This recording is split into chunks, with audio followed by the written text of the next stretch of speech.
Magazine podcast. I'm your host, Mark Fierro, with Vegas Legal Magazine publisher Tyler Morgan. Say hello, Tyler. Hello, Mark. Jeff Haney's on board with us today. We talk about all things related to the legal profession, but more importantly, today we're going to talk about the big weekend in Las Vegas, one for the history books. Recreational marijuana, free at last, free at last. Nevadans are free at last. With us today, two guests, interesting role. Both of you took very interesting roles in this, and an interesting take on new developments. First, John Mueller, owner of Acres Cannabis, which represents the culmination of combined vision of passionate entrepreneurs dedicated to bringing a one-of-a-kind cannabis concept. Sounds like that came right off of your website. That was right off the website, Mark, but thank you. And by the way, the reason John is here is because we had a chance to tour his facility, and the reason that we toured his facility is because of Michael Stevens, who's owner of Highway Tour Las Vegas. This guy will drive you around in a luxury party bus, take you to the very best dispensaries, see how the best grow houses work, other attractions. Michael Stevens, our own marijuana connoisseur, thank you for joining us, Jim. Thanks for having me. Well, you know, it was interesting, John, to see the scope, the scale of your operations.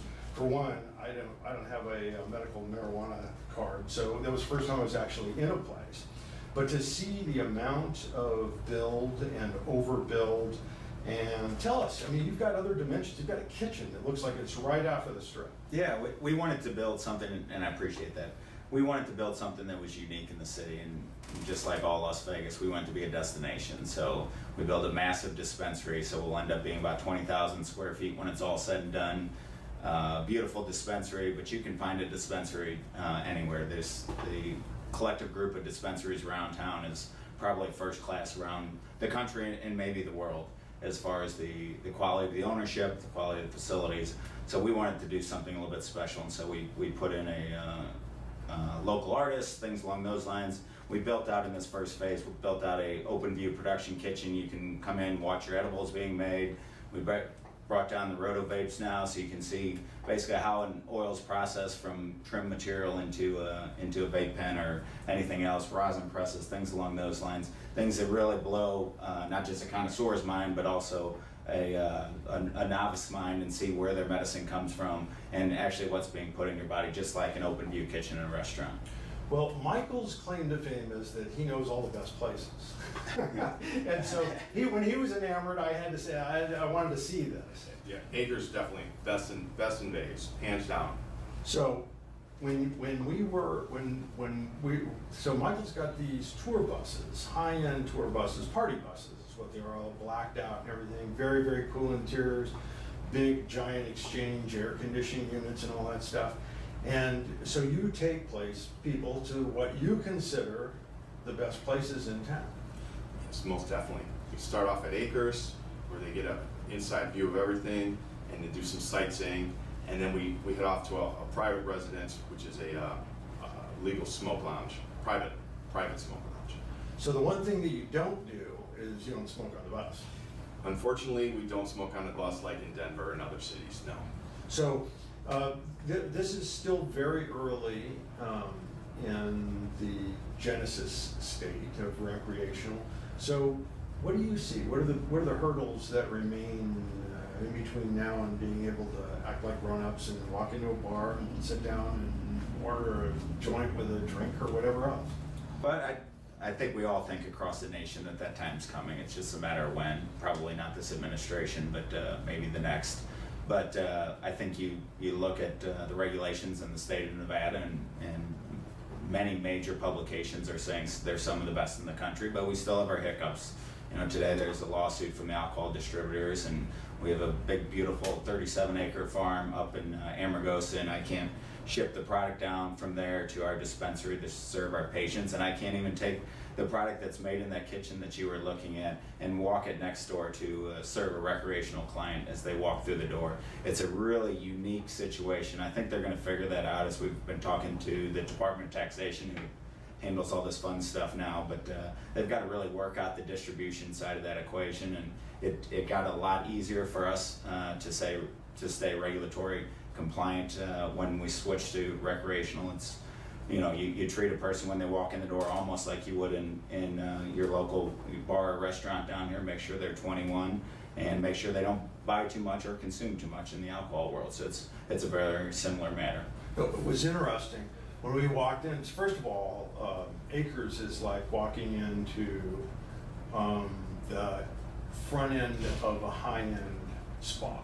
I would say very, very similar. Well, thank you for that. This kind of tranquil, serene, nothing. I guess I expected a really, in-depth head shop kind of thing. Well, I think we purposely, we looked around town and we got a late start on this, like Mark, you and I discussed, but we looked around town and bulletproof glass and bars and buzzing people in and all that kind of stuff just doesn't make sense. These are not criminals. This is just a plant. It's been around for 4,500 years. We're doing a museum inside of our building later on. Excuse me, that's a faux pas. My apologies. But we're doing some unique things inside and just reminding people that these are normal people, everyday people like myself and the guy sitting in the room here. So I want to ask you about the distribution issue that you're having with the liquor companies. So if you're a vertically integrated facility, so you have the cultivation, you've got the dispensary, so the law doesn't allow you to even take your own product from your farm and put it in your dispensary and take care of the distribution yourself. So you're on hold, correct? Well, we're on hold on the recreational products. So But you can't take your medical stuff and sort of send it to your dispensary and then kind of, because once you go to the dispensary, there's no real, everything is the same. Yeah. It's just a matter of whether somebody has a license or not, and it kind of comes down to the tax. So you can't sort of just surcharge the product just to get product in, or? Well, what happened on June 30th at midnight is basically all your product basically magically became recreational product. Yeah.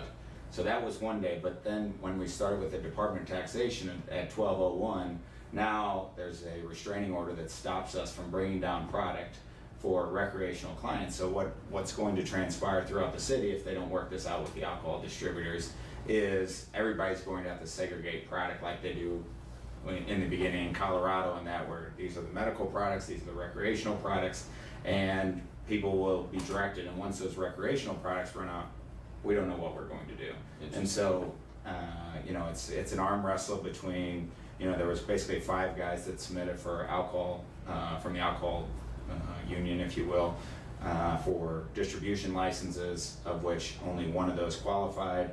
And so the language in there is there has to be excessive interest from the alcohol guys, and the lawsuit was saying there was. And obviously, we would rather handle our own product, but we're going to file whatever the Department of Taxation says. So on day one, were people basically just coming to the dispensaries and just buying everything they could get their hands on, or how crazy was it? Did you still get a lot of people that were just completely new?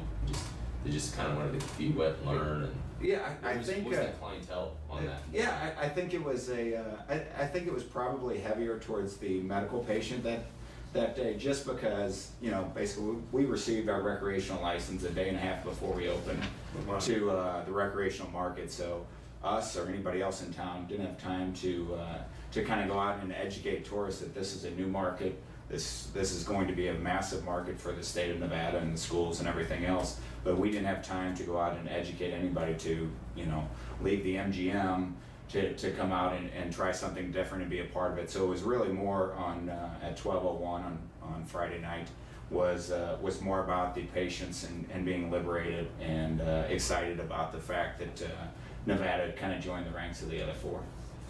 Michael Stevens, he's maybe the littlest of the little guys in this sea of some pretty big hitters. You found a way in. I'm sure there are a lot of people out there going, well, what did I think of that? But so tell us, how did you come? First of all, I understand you came as a patient to marijuana, but how did you come to this idea? Give us a broader perspective.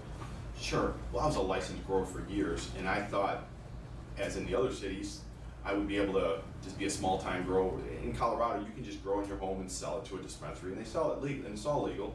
But they're phasing that out now. Well, here they phased it out before it even started. So right off the bat, I knew that wasn't happening. So I went back to Colorado and looked around and checked the markets, and I saw the tours. I took some, and it's like, this I can do. So that's how I got into it. The basis of this is pretty smart, I think, and that is, you come to a city, you go someplace you've never been before, and you've got 3 days, and out of the 3 days, maybe you've got 9 hours each of those days to go out and find something cool. Well, you don't know where the hell you're going. You go see 3 things, 2 of them turn out to be duds. But with this, you're picking the places that you've been to that, from your perspective, are the best, and that says a lot. I think that takes a lot of the hassle out of this thing. 100%. I'm taking all the hassle out, making it much easier for the people on vacation, because I followed it since when there was 1 dispensary and 2 and just a few products. I've just watched this industry grow from the beginning, before there was any, and I've narrowed out the best of the best, and why waste your time, and energy, and you might end up at the wrong shop, or you might not even find what you want. And I've done all the research for you. So how long is the tour? It's 3 hours. And then how many stops would a tour encompass in that 3 hours? So in that 3 hours, you would have to stop at Acres Dispensary. Okay. Then we would cruise downtown in the Strip, point out some highlights, hit the recreational lounge for about a half an hour to an hour. We haven't dialed that in yet. Stop off and hit 1 more dispensary on the way back in case they missed anything, and bring them back to the hotel so they can enjoy the rest of their vacation. So when the people go on the tour, do they get like free samples, or is it just go buy what you want and then we'll go back to the private lounge and smoke? What is somebody getting, and what can they expect when they purchase a ticket on the tour? Sure. Well, so there isn't any samples or anything on the legal issues for that, but so what they're getting, my expertise, pointing in the right directions. Even though they do a good job at the dispensaries with the bud tenders, but just to make sure, if you eat too much edibles, and I've done it to myself, you're not be going down to the tour. Exactly. Not to mention, you could be down for a day. Yeah, you might not make it to the tour the next day either. Gummy bears in there. Get out. So I definitely break it all down for them, explain it to them, just so they have the optimal experience without, overindulging or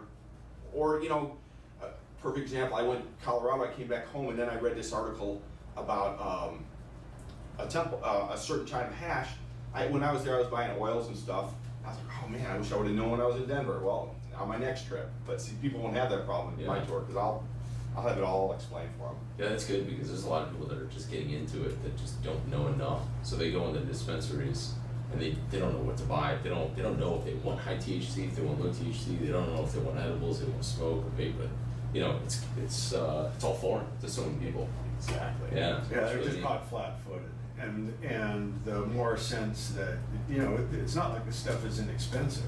It's like I liken it to wine. Once you get up to $75 a bottle, you go, well, I know what that is. I know exactly what that is. That, not so much. You're rolling the bones, but with Michael, you've got a different, and you take people other places too. I thought this was kind of cool. It takes them, I know where the MGM is. Okay, I know how to get to the Win, but these other places that are kind of hidden gems that I've been here forever. You take them to places they'll never see without. Well, exactly. Like on the basic group tour, like I'll point out things like the Berlin Wall, where you can take a leak on the Berlin Wall over at the mansion, stuff like that. But when you take my private tour, that's when I really get to let my love of Vegas shine. Taking people to it's referred to as Nelson's Ghost Town. It's actually technically it's called Landing. Nelson's Landing but prior to that, there's the little ghost town, which is a collection of Mad Max cars and stuff. Just little gems like that. The Pioneer Saloon, been here 100 years. They've updated the outhouses, and that's about it in 100 years. The place is amazing.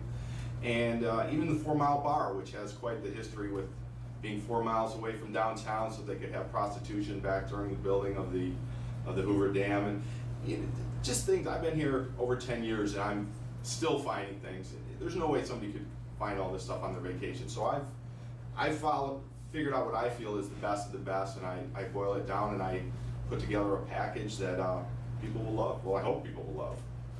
So, John, from the outside perspective, it sounds like a few lucky players kind of played this lotto thing. If you had enough money, you could buy your seat at the table.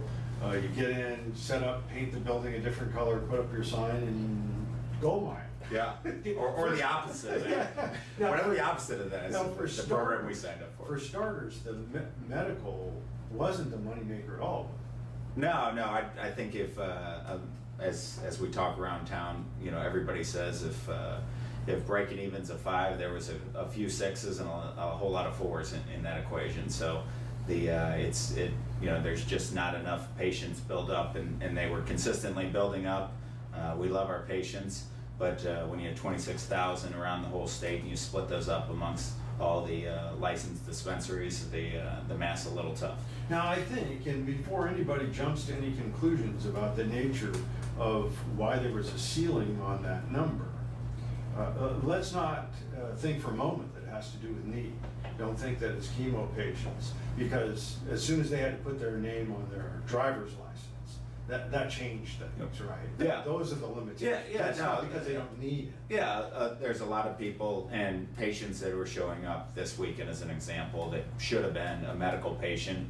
They don't want to lose their concealed carry firearm. They Their don't. professional licenses. Yeah, A lot of professional doctors and licenses. attorneys, There's a whole host of reasons with the federal restraints today to basically not register, and now with recreational, do you even need to register?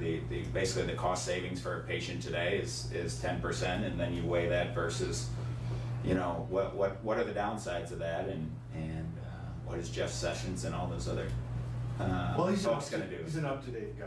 Yes, I think yes. he compared it I to think heroin. I think they keep him pretty busy and distracted. Yes. Marijuana, right? That's a good thing. It's So, way down his I think list. marijuana right? is really moved far down his list. the good thing is we're doing a museum about kind of the history and looking back, and Harry Anslinger and Jeff Sessions have some genetic makeup that they match up, and as they converted over from alcohol prohibition into the current prohibition we're dealing with. Well, one thing that I wouldn't let anybody forget, and we've gone into detail on this a couple of times, but you know, this is the only remaining legacy of Richard Nixon. This came down from Richard Nixon, compared it to heroin, said it was every bit as dangerous as heroin. You know, waived the blank papers that said he had proof, and we know now from, you know, his little crew, I can't remember whether it was Ehrlichman or Haldeman, who said, you know, we needed a way to go after it. Richard Nixon was scared to death of 2 groups, blacks and hippies, and the war on drugs was his way to hit both of them out of the park, which he did. It was a great way to imprison people for long periods of time, because he was saving them from the demon weed, because we all know, you know, it'll kill you in the first 6 or 7 months. You know, you might outlive that somehow. But he is the one that started it, and subsequent presidents continued that. The war on drugs in Clinton, I think, was probably the worst. That's when it came to the apex. Well, our girl Nancy Reagan kind of kicked it in with the just say no, and I give you compliments for your knowledge there. We're building a museum, so I have to learn this stuff. So as you walk in our dispensary, we have a 1937 TV, which it's kind of entertaining. 3 of my bud turners came up and said, "What is that?" And they had no idea that was a TV. Why does it have a knob? Yeah, exactly. So we put that in our front lobby.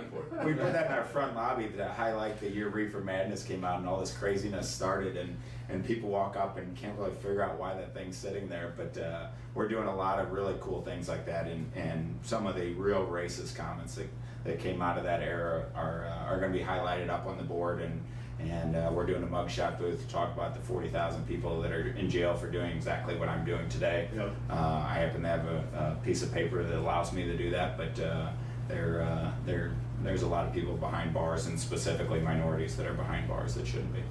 I got a question. We one of our listeners actually reached out to us, and because we've covered the topic a little bit, but as far as the cultivators and producers and stuff are concerned, there is the people that don't smoke and don't use any of the product. Their fear was, well, what do you do about the smell around the facilities and everything? Yeah. And what sort of protections are there for the people that just don't want to drive by and smell it or anything like that? Can you sort of Yeah, Any yeah, thought as to like what they're doing to sort of curb that, to kind of keep it, confined and everything? Absolutely, and it's a challenge for all of us. There's no real odor restrictions on a dispensary today. There's not, quite frankly, there's not a lot of odor coming out of the building. It's when you go into the flowering stages and the cultivation, or if you're cooking with marijuana products, that you get the smells. So we're specifically in the city of Las Vegas, they have pretty stringent, basically it can't be outside the property. Regulations related to odor control, so we have special charcoal filters that are. I've heard about the double insulated charcoal filter. Yeah. So it just depends. Like Reef Dispensaries is struggling with that every day. They got Circus right next door, and They're afraid they're and- gonna have a big convergence of jazz and blues players. Yeah, exactly. So some of these places you really drive by, like you walk by them and you can just smell, Yeah, I mean Wow. the only good thing in our industry is before this has really come out of the closet here in the last decade, people were basically growing marijuana in their closets and basements and things along those lines. So people have figured out how to conceal us pretty well. Obviously now there's extensive train systems and all these new technologies out there to mask the smell. And obviously us in this business, we don't mind the smell, but I understand the mother with her kids having to explain it. Yeah. There's two things that come to mind, and that's why I think this is that Vegas Legal is the perfect forum for this. And that is, when did government get the right to tell us what to do when there's no proof, zero, zilch, none, zero, that it does anything to us, or even if I want to do something myself by taking a drink of the demon rum, which we know is bad for you. Yep. What does any law have to do with my rights to do what I want to do? And that's basically the whole premise of America, the idea that we went down this rat hole. And where it stings the worst, the problem that I have is that the same governmental bodies that approved OxyContin and said, well, there's only a, 2%, 3% addiction rate, that's what they sold it on, that destroyed hundreds of thousands, it kills more people every year than car accidents. You could, if anybody did the research on that they say, well, there could be deleterious effects, it'd take about 10 minutes to figure out that it killed people left and right. Well, that's a long way into the group that has been hit hardest by Oxy are veterans. They didn't slip and fall. They didn't get in a car accident because they were drinking too much. They were in service to their country. We will give them poison, but we deny them the very thing that they say over and over and over again, that cannabis allowed me to walk away from Oxy. Walk away. No withdrawal, no nothing. I'm just not interested anymore. My pain is tolerable with cannabis. The idea that it's our government that does this must just drive you crazy. And then you've got the stack of papers to prove that they're still. Yeah, it's still, obviously they've been funding. They funded $68 million to Ole Miss last year. Our federal government did to study marijuana, and they've been doing that for I think now 40 years. And there's no real in-depth studies, and most of them are coming out of Israel right now. And showing all the things you're talking about, and as each of these states are coming online, you're seeing 20% drops in opiate addictions and things like that, which is our biggest epidemic we have across the country right now. And I think those things are going to come to light very quickly, very fast, and at some point everybody's going to be like, well, maybe those guys aren't that bad. That bad. There is this much. We know the why, and it is that discussion, and it was either Haldeman or Ehrlichman, I forget which, and I believe it's Harper's. It was a Harper's Magazine article, and basically they end it with a question to him saying, did Nixon know that this was all a bunch of hooey, that there was no comparison to heroin or these other drugs? He said, of course he did. All of this has been a fiction. It's destroyed lives in the name of, we don't want you to hurt yourself. Now, go take a pill and everything will be fine. It just drives me nuts. I am very proud of the way Nevada handled this, even though it was much slower than I would have preferred. And on top of that, I'm pretty sure, correct me if I'm wrong, but I think Nevada has the most stringent testing of any other state in the country also. Other than Oregon is very. Oregon is very It's like stringent, 10 times in Oregon, and they don't get anything through the process. As we have extractors and vape pens and things like that coming to town, it's and reading through their testing procedures. But you look at what's coming out of there. I used to have USDA processing facilities, and the testing that we go through in the marijuana industry versus the meat you consume on your dinner plate is astronomically different.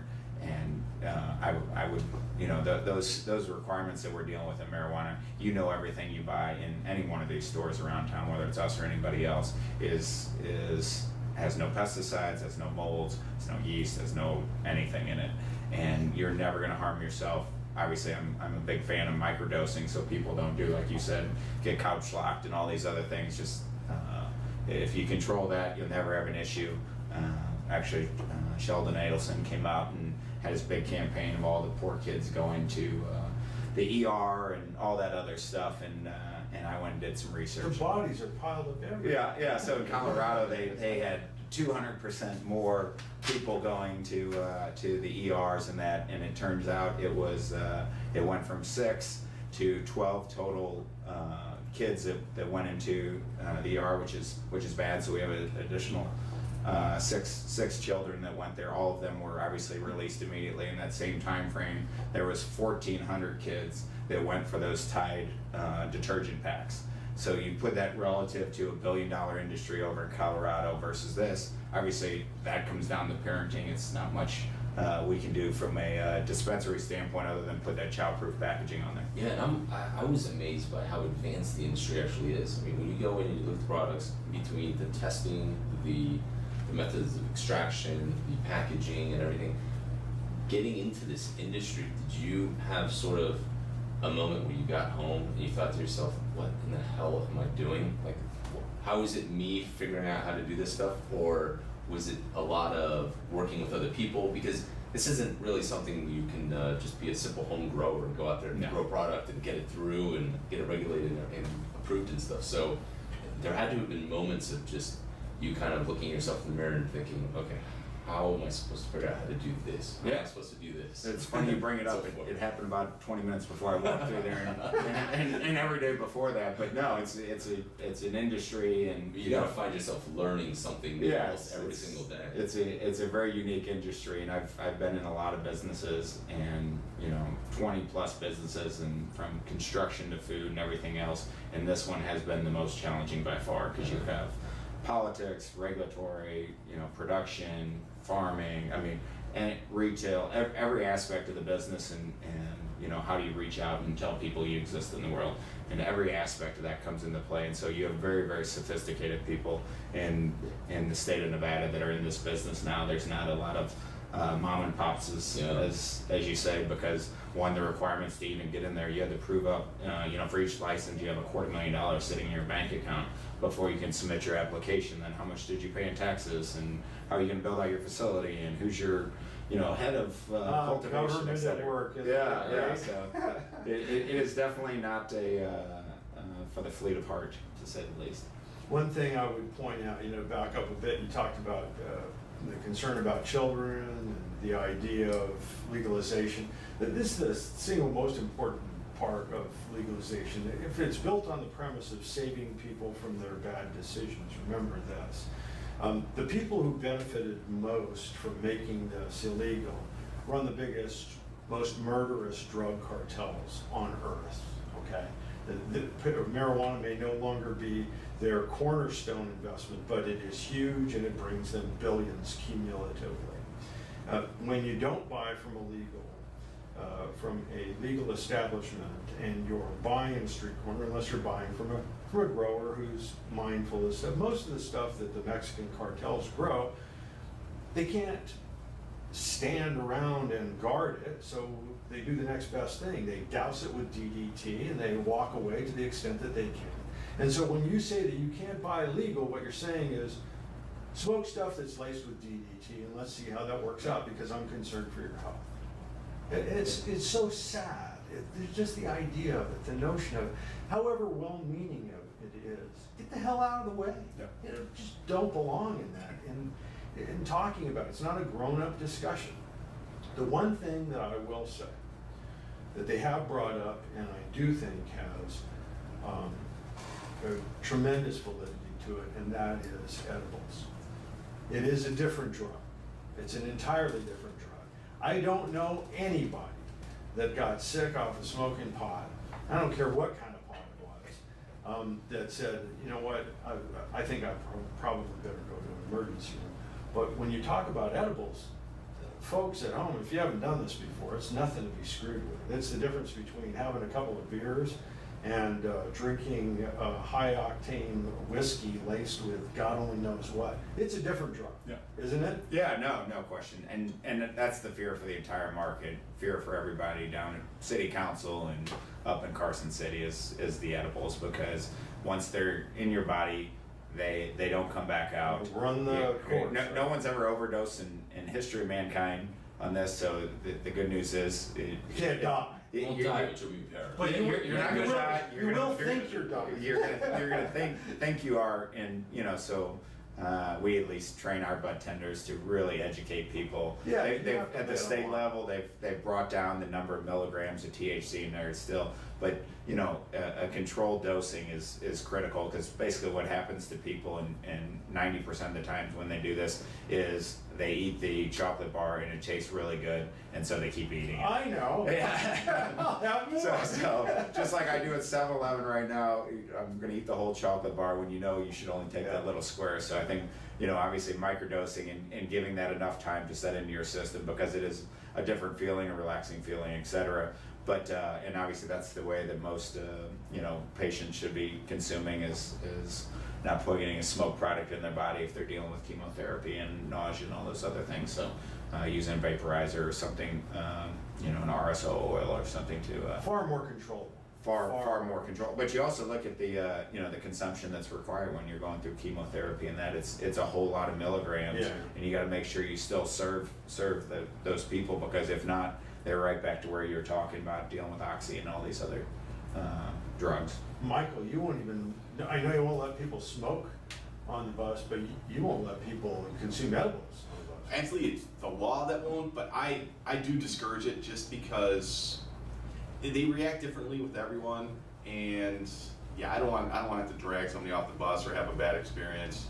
So I discourage them. Even at the lounge, I discourage them. I'm like, you do it back at your hotel room in a controlled environment, because they do react differently with everyone. And I've spent over 30 hours.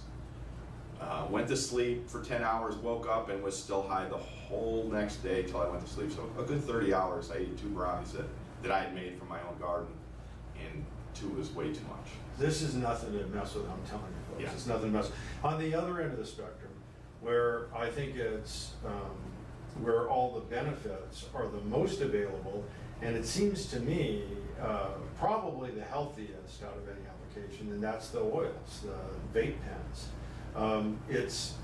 Talk about dialing something in. I mean, it's a long walk in the park, isn't it, Michael, to get really, really high on one of the, I mean, they will eventually knock you out, don't test it, but.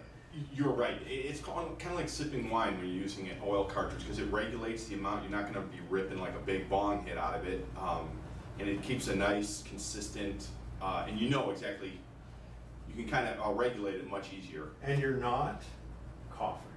And well, it's so clean and pure. You Yes. think about this for a second, and again, this is, it's not as, whatever else you're doing with marijuana, you're burning a leaf that's this far away from your mouth, and crappy air that we all live in, and you're ingesting it. That's not the case. You can dial a vape pen in so that you will literally never cough. It won't do anything to your lungs. We'll eat a lot of Doritos. Medical Doritos, that's where we're going next. But it does have an entirely, and you can smoke it in public and nobody knows what you're doing. Exactly. With the CO2 extraction process, they've eliminated everything other than the THC and a little bit else, which I'm sure Jack could explain that a little better than me, but it's so pure that there's no smell, there's almost no taste, and yeah, you won't be coughing, and you can just puff away, and nobody's the wiser. John, how do they separate that? Is there anything hinky in there that we need to know? No, there's multiple ways that you're separating out oils. You know, the old school way of, you know, like we're doing in our open view kitchen is ice water bubble hash, where you just basically take product in and you mix it with ice and it basically knocks off the THC crystals Get and out. the trichomes, and it's basically the way they used to do in Afghanistan and those places over there where they make it out in the Probably the only thing good that ever came out of that. yeah, exactly. It could be the only thing. And I still think they make a lot over there, unfortunately. But no, and then you have rosin press, where you take and you basically press out all the oils and extracts in there. And then there's basically multiple ways of separating from there: CO2, a butane, or an ethanol extraction, of which we're doing both CO2 and ethanol extraction, which basically what you're doing is you're basically putting you're freezing off the trichomes, off the plant material. Those are dropping and separating from the chlorophyll and all the other stuff that tastes really really different. And then you're doing a separation process after that to separate. You can separate out the terpenes, which is basically the flavor. So that soda over there has different types of terpenes in it, etc. But you're basically separating everything apart till you get to what most people are doing now is a distillate, which is like a clear material, which is just about, you know, it's anywhere between 80 and 85% THC. So you've separated all that material off the plant, and then you're reintroducing things like a cherry flavor if you like that flavor, or you can put back in terpenes so it tasted like that Tangy strain that you had before, and you basically consolidate those up together. I need to know this. I saw this and I stood there for quite a while when we were in your place shooting. And by the way, it's really interesting. I thought, well, how the hell, maybe I can sneak into that line over there, because this is before recreational. They put a big sticker on you that says visitor, and they can't sell anything to You you. can't touch anything. Yeah. So I was very impressed. I really was very, very impressed. Well, the law makes us do that. So By the it's one of the protocol. famous Yeah, legal review. People in the countries are not messing around. And the way that otherwise kind of unwieldy, kind of unfriendly thing, you know, here, put this on, was handled, because it wasn't handled like that. It was just said, you know, here, Yeah. it's on for us. But I saw something and I went, huh, there's a big bottle, and well, not big, but compared to the vape pens, and it's oil. Is that the same oil that's in the vape pens? Well, what that is, it was probably an RSO oil, which is Rick Simpson oil, which basically means you take the whole plant in that process I just talked about. And so instead of doing separations to pull that out, you're basically adding the CBDs and THC together. So you're basically taking the whole plant. And if you read any studies, if you're dealing with cancers and things like that, that is the best medically for you. Because they don't know exactly what it is that is pushing back on cancer. Yeah. Because there's so many things. Yeah, that are- you know, I've read enough studies that, you know, you need a dose of THC to open up your receptors to basically take in CBDs. Yeah. And so if you just go buy hemp oil that unfortunately you're buying from China and London and all these other crazy places, instead of them, actually, you want to talk about people that got the shaft in this deal, it's the hemp guys. They got bundled up with us marijuana guys, and you know, if you want to be a tree hugger, go buy some hemp products. But the RSO oil is, you know, real patients that are focused on real pain management and things like that are, you know, putting a dab of that on a cracker or something like that and ingesting it, and they know exactly what they're getting. And you know, medically speaking, that's generally the best for you. So like if you look at a lot of our edibles, we'll put RSO oil in there instead of taking them all the way down to a distillate where you basically take out your CBDs. Could you use that in a vape pen? The consistency is not. You'd basically have to cut it with some things that you don't want to cut it with. So the consistency of that comes up in vape pens and that. But they do take that down, and then they basically that's the way that people used to do this until we got these fancy wipers and all this other fun stuff. But you basically have to cut it with all kinds of polyglycol and some other things that maybe we don't want to put in our systems. There you go. So, what's next? Where does this go? Do you see prices coming down? What we talked about that earlier. We're obviously at a premium right now. If we're not, you guys are nuts. Yeah. No, I think the prices will rise through the third and probably into the fourth quarter. Specifically, the prices are going to go way up if they don't figure out this alcohol distribution issue. But there's a whole lot of square footage coming online. To back up that story, so there's a pinch point in availability, so prices naturally go up, and the longer that goes in, the lower stocks are gonna come, so naturally prices. Yeah, so like on the 30th, we had, I don't know how many vendors lined up at our back door that we're buying in as much product as we could, because come the 1st, we have no legal way to bring product into the back door, and so we have no way to get product into our house, even if it's coming from our 37 acres up north. We can't bring that product in there, but I think everybody assumes that's going to be worked out. It makes mathematical sense for the Department of Taxation, the alcohol guys, and us to figure that out. And hopefully they don't make me hand from my kitchen you were looking at to my dispensary that there's not a guy with an alcohol badge that has to hand that from one door to the other, which is absolute lunacy to me. I can tell you how you can fix that right away. This is what you do. You get 2 or 3 guys from the dispensaries together, and you say, it looks like the revenue to the state is going to start shutting off at around mid-October, and I guarantee you, they'll call it emergency. I've been at all the emergency meetings in the legislature. If you have to, that's what they'll do. Well, because their projected number for the first year is, out of Governor Sandoval's mouth was. I believe it's at $70 million. Big 70. It's a big number. And found money. This is found, every dollar of which was completely unexpected prior to legalization of recreational marijuana. And that money, so that you know, when you look at the big headline, every dollar is dedicated to education. What you don't know is that at the bottom of that, everything can be taken out of education and put to wherever else they want. But it's a great thing to be able to run around down the street and say that they did it for. Well, you look at Colorado, they dedicate a lot of money to the schools, and their school systems have obviously that's what we were touting when we were hanging out with our question 2 signs and things like that. So we hope they keep that money dedicated there, because it's real easy to, whether there's marijuana or not, to steal from the schools to go do other stuff. And so we hope they keep that money with the schools. Colorado has turned into the great laboratory of all things connected to cannabis. One of them is that the number of, as a reporter, when I was a reporter for years, it's amazed at how many people are killed every year by a bump. People in bars run into each other and go, and it's on. Next thing you know, the guy's doing 20 years, and he's, I don't know what happened. I never met the guy before. Those incidents of those types of killings, which are not a small percentage of the pot, have gone through the basement. Basement, right? I'll tell you, we basically had a block party, and it was mainly for our patients and local artists and things like that on Saturday. It was from 4 to 10. People came out there. We clicked at the door, 1,825 people that walked through the door for this event. So we had all of our vendors there. It was one wonderful event. And the difference between that being an alcohol event and a marijuana event is like light years. Everybody was having fun, no pushing, no shoving. If we would have had everybody with a couple cocktails in their hand, it would have been different. It would have been a little bit different. What time did you shut down? Well, that event lasted till 10, which turned into 11. On that night, we shut down at 3 a.m. Okay, so here's the magic rule. Everybody who's ever owned a bar knows this. 12:30, magic hour. Get out the brass knuckles. Get out the exactly. And no fights. Right? No.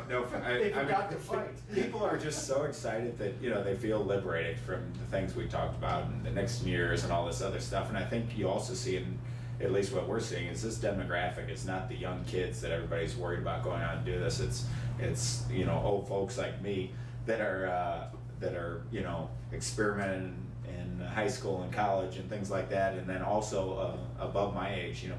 We had a whole bunch of seniors and 50s, 60s, in that range that are out there kind of celebrating. First thing to know about marijuana, Michael, you're the guy. First big fork in the road is indica, sativa, indica. We're going to stand at the counter in the next month or 2 and go, I don't know. So tell us the difference. What's the impact of the? Just remember, indica in the couch. If you remember that, you're good. Indica in the couch. That's your painkiller. That's going to put you to sleep. And your sativa is going to pick you up. There's a lot of hybrids, kind of put you in the middle. Now, when you make your hashes, you lose a lot of the characteristics. So if you're really looking for like a heavy indica, you want the bud. That's where you're going to get your best indica. With your sativas, it's all over the place, but yeah, they're the ones that are gonna pick you up, and it may make you a little paranoid too.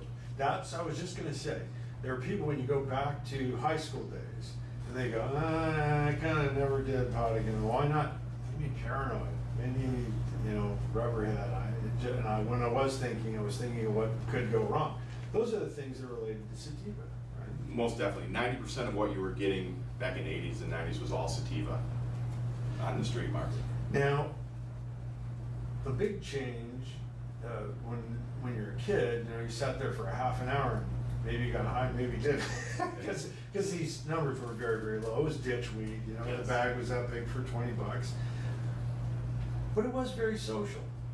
It was very social. And now, you take 2 or 3 hits and you're pretty much good for a couple hours, right? I mean, these THC numbers sound like they're through the roof. Yeah, now we don't put much on the shelf that's not at 20% THC, which is basically at least double what you used to get back in those days. And the stuff, obviously, it doesn't, your drug dealer doesn't bring his testing requirements when he shows up in the middle of nowhere in Idaho or wherever you're at right now. But the testing and all that other stuff, I mean, you're almost double, and basically what we're taught as cultivators is the higher THC. That people come in, basically shop on that, and that's kind of how it's sold to us, and how we produce too. And I'm a big believer in microdosing and things like that, and taking it slow. So hopefully we can keep everybody up and happy. But there is a way, is there not, that if somebody wants a more social kind of setting to get the lowest? Oh, absolutely. And you can go in there and you can buy a big, we have pre-rolls that basically are CBD based. And so. Which is very essentially zero impact on you. Yeah. So very, very low, but you get a different feeling. A lot of people use it with workouts and things along those lines. And there's about every product you can think of in the market. I think we've got 400 different items in our store right now. So, whether it's, actually my Reverend Mother was in town for this big event, and she's got a small congregation of 12 people, and she's out there trying to figure out a salve for her, because her elbows are hurting at 77 years old now. So it's kind of anything and everything that you can think of. And if you want to go party, it's one thing, and if it's a medical, it's another thing, and everybody else is kind of in between. So, Michael, when you walk people in and they go, well, I just want to get high. Where do you start? What's the beginner's package? What do you kind of point them to? Well, what I do, I try and pre-qualify them on the bus, so that way they don't overwhelm the bud tenders. So they kind of have a general idea what they're looking for before they get in the door. But yeah, I explain to them, for social purposes, we want to stick with your sativas and your hybrids, and in the weed. Stick with the weed. Now, when you get into your hashes, it's definitely much more potent. If they're not experienced with it, and then again, like I said earlier about the edible, I discourage that on the trip. But I explain it to people, and the bud tenders are very well trained. But this is this way, so they're just not walking in the door and just completely cold. I kind of have them narrow down where they want to be looking, or I kind of get an idea what they're looking for, and I kind of point them in the right direction before they get in the door. So the separation. Now you took this very, very different path with Acres. You're a grower, you're a dispensary, you're all of those things. What led you to that? Before, talking before, Tyler mentioned nobody knew what the rules were, much less the economic rules, or where the economic benefit would be the strongest. Tell us about that process, about where you decided to be all things and just kind of collapse that whole system into one business. Well, I'll tell you, for myself, it started off, this was just a little investment. And next thing you know, I'm the CEO, and we're trying to do some big things in the industry and around the country as well. But it started off as a small grow, and we ended up buying out a farm out in Amargosa Valley because it has unbelievably clean water, cleaner than the building we're getting out of the tap here. And by moving outside of Clark County, it opened us up for natural sunlight, and so we can you know, if every study I read, I believe that's where the industry will end up going, and out of warehouses with expensive air conditioning and things along those lines. So we environmentally controlled greenhouses out there and use the good Lord for the sunlight and natural water. So we went up there for that. Knew our cost to grow would be a lot less. And then with the dispensary, we had to fight tooth and nail to win that dispensary over, and a few summary judgments with the state of Nevada to actually win our license after a scoring error. And it kind of morphed into doing something bigger. We were planning on having another cultivation there, and we just think the industry is missing something big, and our museum will be the largest in the world. The other one is over in Barcelona, is the other one that's about 8,000 square feet now, and we're going to be a little bigger than that. And then the one over in Amsterdam's pretty tiny, but gets all the glory which they deserve, because they were kind of the first in the market. And then we're putting Oaksterdam University in the back, and we really want to make this the Acres the central hub for the marijuana industry in the state of Nevada. So that's the place you meet to get educated, live glass blowers, and basically show things to people that they've never seen before. So even when the legislators decide that it's okay to buy this on hot dog stands down in the Strip, they still have a reason to go to Acres, is our thought process. Oh, I love that. And somebody's gonna need that at some point, because it will open up, and the last man standing sort of thing. What I thought was interesting, Michael, is this was though, I didn't know anything about Acres Makers. I drove by it every single day in my life. Breaks my heart. I didn't know, but Michael was like, no, I found this one. These are the only guys that are doing it all. They're doing it under one roof. They get exactly what it was that you were trying to show in 4 or 5 different places. Exactly. I thought I was going to have 5 stops around town. You know, one for a glass blower, one for a grow, one for the, and they put it all together. And probably in the neighborhood of, I've been to 100 dispensaries over the years, between Colorado and California and here. Strictly business research, right? Of course, Always business research. Expensive though. Medicine Man in Colorado, which is the biggest, kind of came close, but Acres definitely took it to the next level. Yeah. Well, thank you for that. Well, it's an interesting process that Nevada's gone through. I think one of the proudest moments that I saw was after the vote. Immediately after the vote, Steve Wolfson, our district attorney, said, "I'm not prosecuting anybody. People have spoken. I'm done. I'm not prosecuting for simple possession anymore. That's out the door." That was a big step for Nevada. You never saw this before. When I was a kid here in Las Vegas, the law said it was built because they were interested in making sure that no harm came to our youth. The way they addressed it was if there were 3 seeds in your possession, that was a felony.